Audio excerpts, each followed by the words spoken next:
अकारण करण करुणा वरुणालय कल्पवांछा कल्पतरु तड़ित विनंदित पीतांबरधारी बालकृष्ण की वामांगमयी प्रतिमूर्ति श्रीमद् भागवत महापुराण। प्यारे प्रभु प्रेमियों, पूर्व प्रसंग में आप श्रवण कर रहे थे राजा परीक्षित, जिन्होंने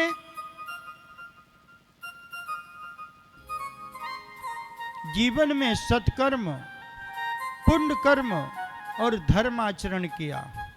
बहुत लोग कहते हैं महाराज हम बहुत धर्म कर्म करते हैं, रोज मंदिर जाते हैं, गुरुद्वारे जाते हैं, ब्राह्मणों को भोजन कराते हैं, माता पिता की सेवा करते हैं, तीर्थ यात्रा जाते हैं, फिर भी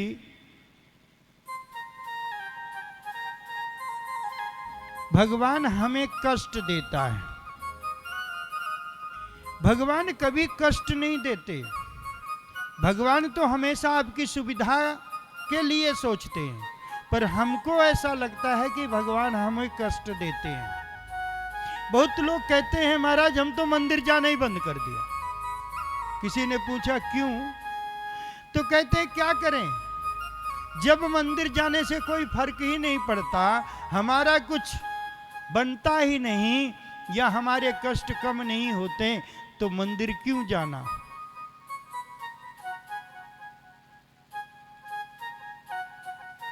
डॉक्टर से आप दवाई लेते हैं, महीनों बीत जाते हैं, दवाई फायदा नहीं करती, फिर दूसरे अस्पताल क्यों जाते हैं। जाते हैं ना।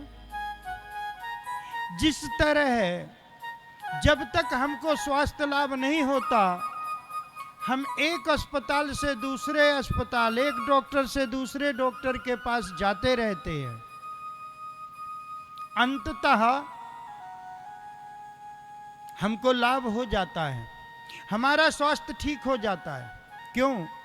क्योंकि हम प्रयत्न करते रहे। इसी प्रकार भगवान के प्रति भी निरंतर आस्था रखना चाहिए। राजा परीक्षित के जो पूर्वज हैं, दादा परदादा, धर्मराज, युधिष्ठिर, अर्जुन, भीम, नकुल, सहदेव आदि, हमेशा भगवान श्री कृष्ण उनके साथ रहे, फिर भी उन्होंने कितने कष्ट उठाए। यहां तक कि उनका हक भी उनके भाइयों ने, परिवार वालों ने नहीं दिया, तो क्या उन्होंने कोशिश करना छोड़ दिया। कहते हैं कोशिश करने वाले की कभी हार नहीं होती। राजा परीक्षित के जीवन में केवल एक गलती हुई। वो क्या? कि राजा परीक्षित ने कलयुग को अपने राज्य में स्थान दे दिया। 4 स्थान प्रदान किए। स्त्रियाः सूना द्वित क्रीड़ा, जहां वैश्यावृत्ति होती हो वहां तुम निवास करो, जहां लोग जुआ खेलते हैं वहां तुम निवास करो, जहां मदिरा पान होता हो वहां निवास करो, जहां अधर्म होता हो, चोरी चकारी बदमाशी होती हो वहां तुम निवास करो।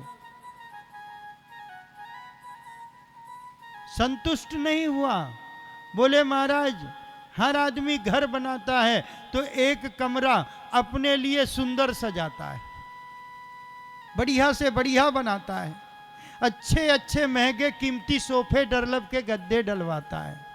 क्यों? क्योंकि जीवन भर मैंने कमाया, कम से कम सुकून से कुछ समय मैं इस कमरे में निवास करूंगा। तो बोले कि प्रभु एक कमरा कोई अच्छा सा दे दो, और वह कमरा सुंदर हो, चमकदार हो। कलयुग ने कहा कि राजन मुझे एक स्थान और प्रदान करो। बोले क्या? बोले मैं स्वर्ण में निवास करना चाहता हूं, सोने में। राजा परीक्षित ने कहा कोई बात नहीं, इतने खराब स्थान दिए, एक अच्छा दे देते हैं। सोने में स्थान दे दिया। अरे भाई सोना, कहते सोना नहीं है सार तत्व जिंदगी को मान ले, सोना नहीं है सार तत्व जिंदगी को मान ले, और सोने से जिंदगी नहीं सोने गमानी है। गुजार दिए तैने आए दिन सोने में, गुजार दिए तैने आए दिन सोने में, और सोने सी जिंदगानी मिल जाए पानी पानी में। सब उम्र गुजर गई धोखे में, भगवान न जाने क्या होगा, और जब समय आखिरी आएगा भगवान न जाने क्या होगा। सोने में स्थान दिया।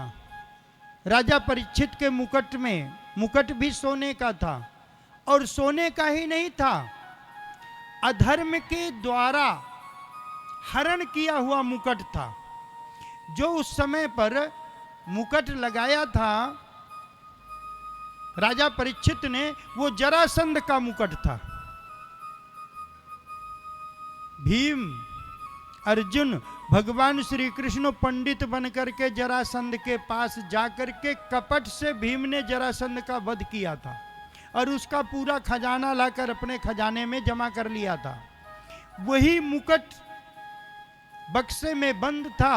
उस दिन मन में आया परीक्षित के कि ये मुकुट धारण करके मैं आज चेहरा छिपाकर नगर भ्रमण करने जाऊंगा, देखूंगा। कलयुग का वास था। जब अखेट के लिए मुकुट लगाकर राजा गए तो जरासंध से छीना हुआ मुकुट लगा लिया। अधर्म के सोने में, चोरी के सोने में कलयुग का निश्चय ही वास होता है। इसीलिए कहते हैं कि सोना खोना भी अच्छी बात नहीं और पाना भी अच्छी बात नहीं।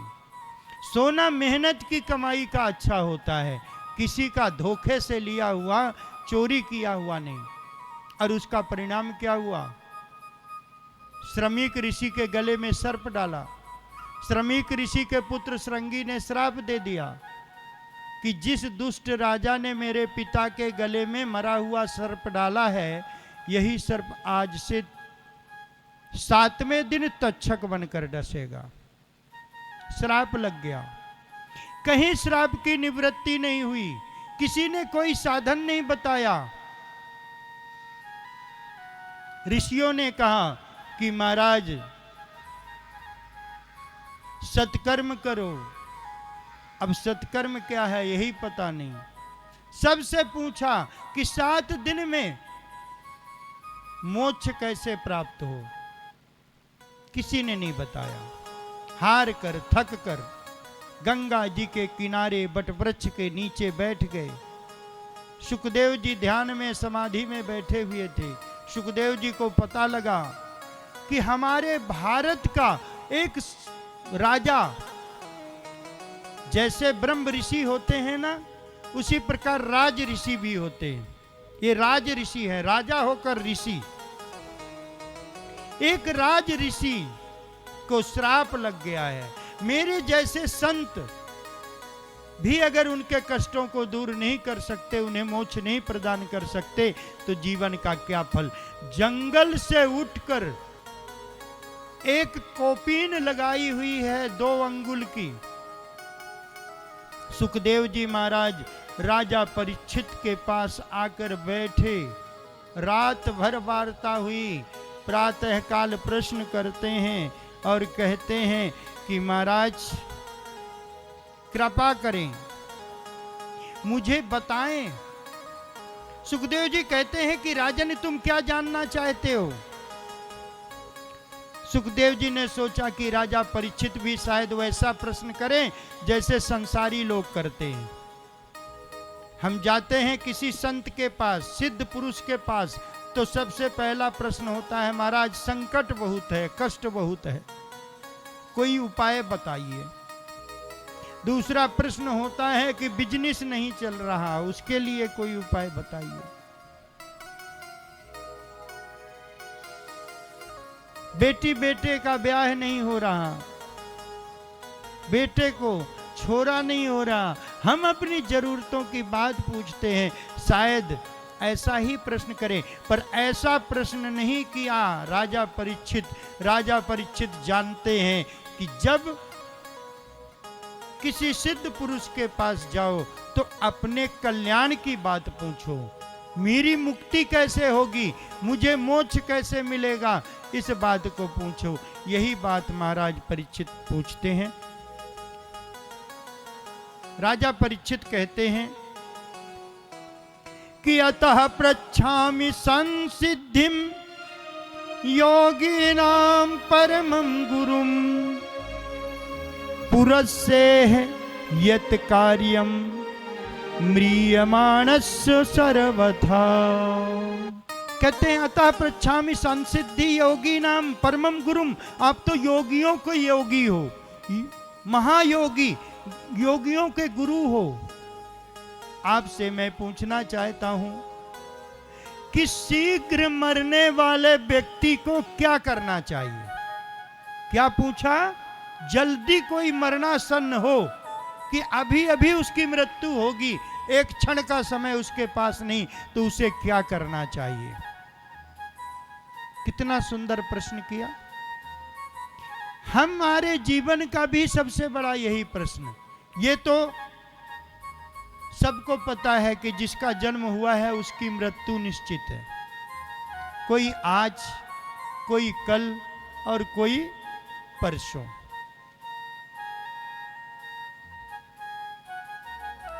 जब इस प्रकार का प्रश्न किया तो गदगद हो गए सुखदेव जी महाराज। सुखदेव जी कहते हैं, राजन, तुम्हारे जैसा राजा आज तक शायद मेरे जीवन में कभी कोई आएगा। राजा हमेशा राजपाट की पूछता है, अपने धन वैभव की पूछता है, कितने के राज अपने राज्य में मिला लूं, मेरा राज्य कितना बड़ा हो जाए। आपने सम्राट अशोक का नाम सुना होगा। सम्राट अशोक ने प्रतिज्ञा की थी कि मैं पूरे विश्व में अकेला एकमात्र विजेता रहूंगा।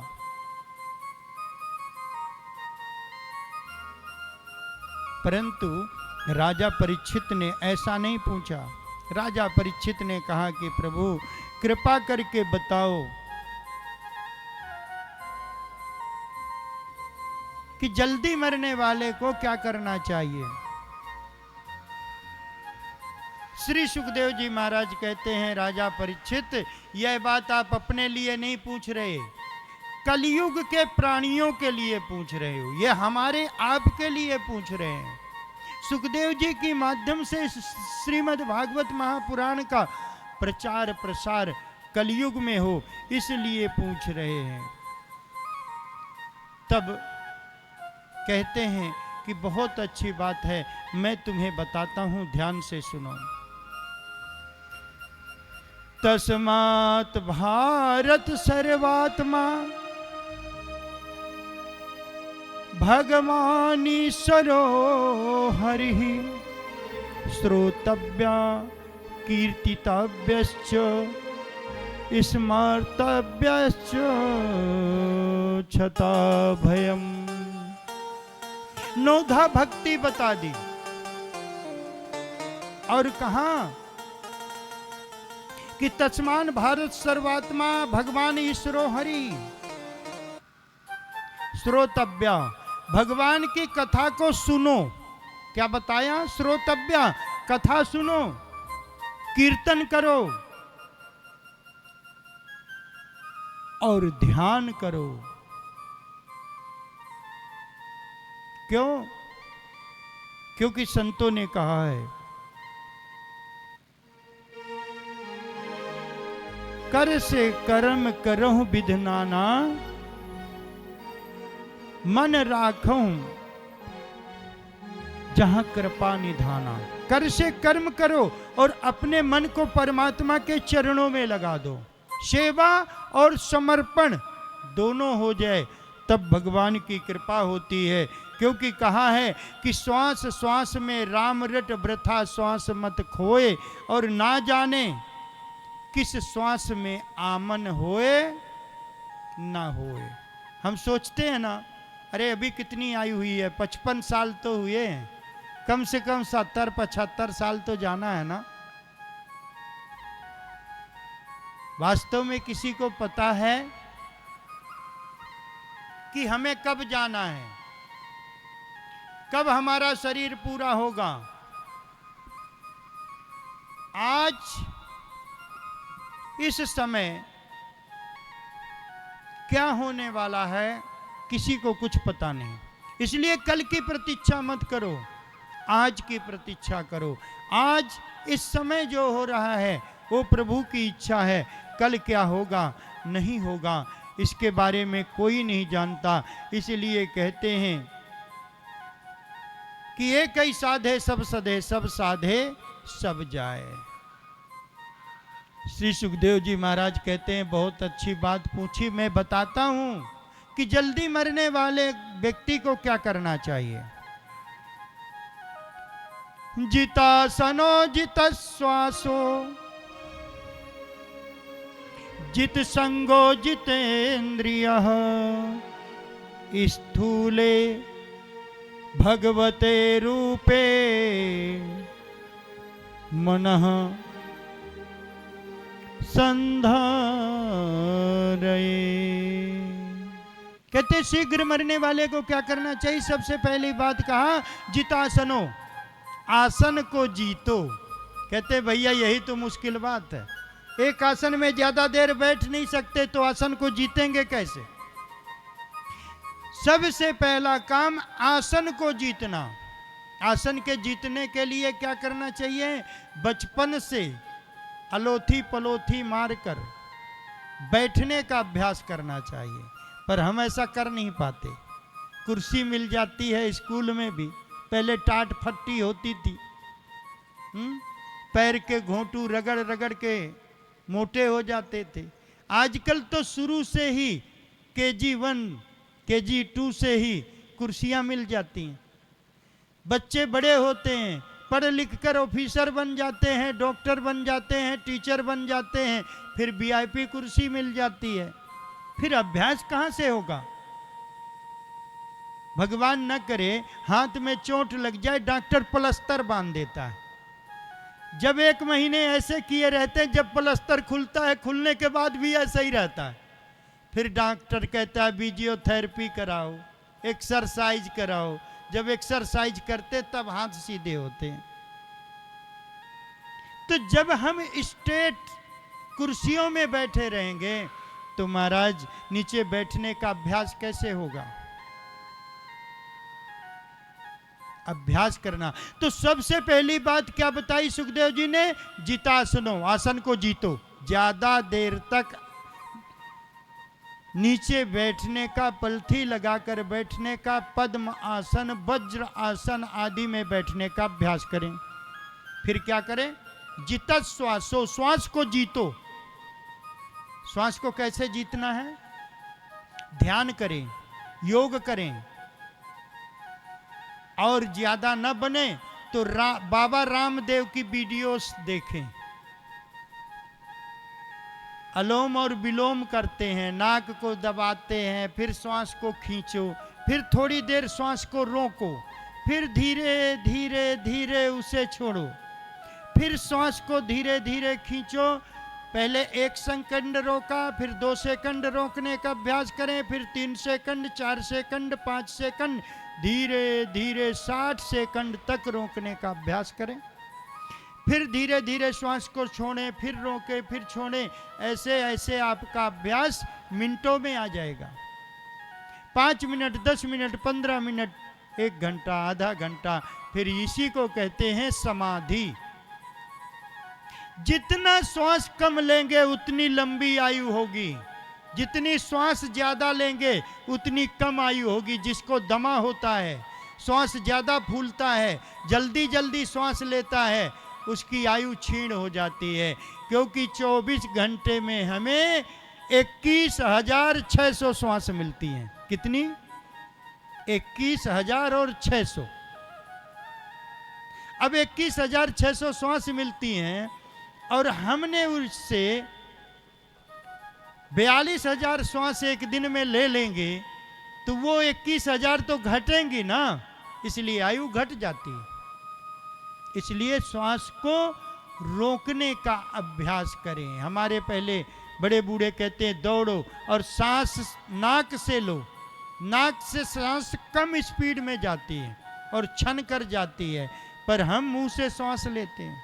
मुंह से कभी सांस लेना नहीं चाहिए। तो सबसे पहले आसन जीतो, फिर श्वास को जीतो, और फिर कहा जितेंद्रिय बन जाओ। अब जितेंद्रिय कैसे होता है? इंद्रियों को जीतना। कैसे जीतेंगे? मान लीजिए कि हमें नशे की आदत पड़ गई। हमारे यार दोस्त साथ में बैठते और सुट्टा लेते, कहते यार एक सुट्टा ले ले, क्या फर्क पड़ता है। हमने सोचा ठीक है, एक ले लिया। कल फिर दोस्त के पास गए, दोस्त ने कहा फिर ले लो एक सुट्टा, हमने 2 ले लिए, फिर 3, फिर 4, फिर 5। अब दोस्त ने भी पीछा छोड़ दिया आपका। लोग गलत आदत डाल देते हैं, जीवन भर साथ नहीं देते। फिर आप खुद दुकान जाने ले गए, घर से 5 रुपया चुराया और ले आए, छुपा कर एक जगह रख दिया, और जब मौका मिला तो जल्दी जल्दी ले लिया। दोस्त ने कहा कोई बात नहीं, साथ में बैठे हैं क्लब में, होटलों में, कहते हैं भाई ज़्यादा पानी मिला ले, 2 घूंट ले ले, कुछ फर्क नहीं पड़ता। धीरे धीरे बोतल पलटने लग गए। इन सब चीज़ों को छोड़ने के लिए भी हमको अपने आप को रोकना पड़ता है। रोकते कैसे? उसमें दुर्गुण देखो। हर नशीली वस्तु में लिखा रहता है यह स्वास्थ्य के लिए हानिकारक है।